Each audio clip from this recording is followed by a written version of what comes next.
Morning, everybody. Nice heavy company. Welcome to Thursday, 14th of October. So Darren's off to Iceland. I've thought about it, actually. I probably could have come up with, bon voyage in Icelandic, but I thought I didn't have enough time to do it, really. I was going to sort of do it into my telephone. But anyway, so you've got Clive Bull next week, and then the week after you've got Richard Spur. So 2 weeks, and then he'll be back on the 1st of November. 1st November, honestly, I can't believe it.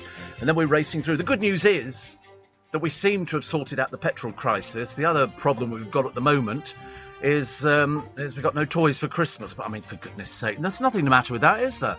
I think the company called The Entertainer, they had these toy shops, and they're saying Barbies will be in short supply. I thought, stop it now. This is a case of saying you should really go and buy a beach ball, because we might not have any beach balls, I mean, are people still buying Barbie? Yep. Is there going to be a shortage? There might be, because everybody's going to go and buy them all at the same time. It seems a bit silly. I never wanted a Barbie in the first place. Didn't make any difference to me. It was Ken, wasn't it? Mind you, there used to be one years ago called Gay Bob. Gay Bob was a doll that came out in America, and he looked a little bit like Ken. He came with an earring and a little moustache, and it said, "Be first on your block with Gay Bob." Seriously, I mean, we looked at it. It's a toy. I'm not even sure if it's still available. Might be. There you go, Gay Bob. It came out in 1977. It was billed as the world's first openly gay doll, and it was hilarious. But Gay Bob sparked outrage in at least one Ann Landers reader. I don't know what Ann Landers is. What is that? Magazine, I suppose. But it was a pen name created by somebody, and she had an active column in the Chicago Sun-Times. She looks like one of those barking mad people who's probably long since passed on, I should imagine, because she was around in 1955. But she said it was terrible. Absolutely terrible. They didn't like anything like that. But there it was. They said it would lead to the acceptance of other disgusting dolls like Priscilla the prostitute and Danny the dope pusher. No, it was just Gay Bob, dear. Gay Bob, probably like one of your relatives. Which is good. But I mean, I only just remembered it then because when they were talking about the Barbie dolls, and I've got a friend of mine who's a fashion designer, and he collects Barbies. He collects Barbies because they're very collectible. Some of the early ones, you'll find them going for horrendous prices, and but they're not to be played with. And Cindy was the British version. She wasn't as popular. Barbie was always the big one because she was glam. Cindy wasn't quite as glam. And Cindy's still going. I think so, yes. I think so. But the idea is you sort of buy them and then you put them away. I don't quite understand how that works, because I thought toys were meant to be played with. But in the case of Barbie and Cindy, I mean, if you actually look at poor old Cindy, my favourite one was Tressie. Do you remember Tressie? The slogan was, Tressie, her hair grows. And she had hair stuffed inside her head, and you could pull it out and comb it and put little rollers in and all sorts of things. So you could style her. She was basically just another piece of molten plastic that had been pushed out of a factory in China, and she became very popular for a while.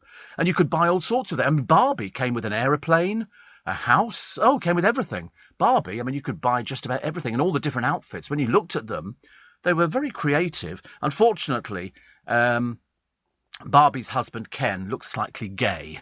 So at one point, he had a little moustache like the village people and a flowery shirt, and everybody's going, "Are you sure they're married?" We weren't too sure about that. It was very funny, actually. We did like it. You could probably still buy him. I think he's sort of changed over the years now. Do you remember that human doll, Ken, the really peculiar one who keeps having all this surgery? He's the former air stewardess. The trolley, there you go, that one there. Rodrigo Alves. Rodrigo! And he'd had so much surgery, he was unrecognisable. Really, but luckily he's disappeared from view now. If you people who keep having cosmetic surgery, I think it's an illness.